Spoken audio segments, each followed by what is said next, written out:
მედიის ინფორმაციისა და სოციალური კვლევების ცენტრი აცხადებს, რომ ბოლო 1 წლის განმავლობაში საქართველოში ჟურნალისტის, მედია საშუალებებისა და მედიის უფლებებზე მომუშავე სამოქალაქო ორგანიზაციების წინააღმდეგ მომხდარი 434 ინციდენტი აღრიცხეს. საუბარია 2024 წლის ოქტომბრიდან 2025 წლის ოქტომბრამდე მომხდარ ფაქტებზე. ორგანიზაცია ამბობს, რომ ზოგ შემთხვევაში ერთი ინციდენტის დროს ერთდროულად რამდენიმე ტიპის დარღვევა დაფიქსირდა. მათივე ცნობით, ბოლო 1 წლის განმავლობაში დაფიქსირებულ დარღვევებს შორისაა პოლიტიკური მოტივით გასამართლების 1, ფიზიკური ძალადობის 122, ჟურნალისტურ საქმიანობაში უკანონო ჩარევის 104, სამართლებრივი კატეგორიის 102, სიტყვიერი შეურაცხყოფა დაშინება დისკრედიტაციის 108, საკუთრებაზე თავდასხმის 29 და შრომითი უფლებების დარღვევის 22 შემთხვევა.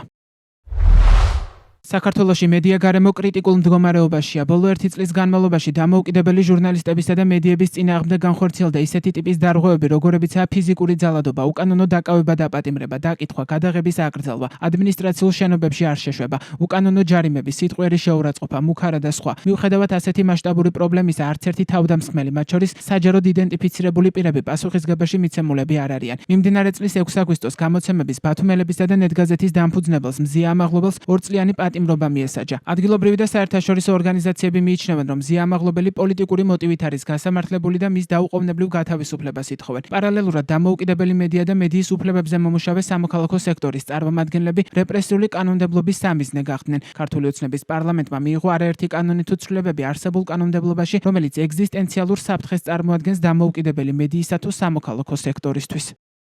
ორგანიზაცია აცხადებს, რომ ჟურნალისტების მიმართ ჩადენილი დარღვევების რაოდენობა პროევროპული პროტესტის დაწყების შემდეგ განსაკუთრებით მაღალია. მათი ინფორმაციით, მხოლოდ პროტესტის გაშუქებისას 28 ნოემბრიდან დღემდე მედიის 191 წარმომადგენელი დაზარალდა.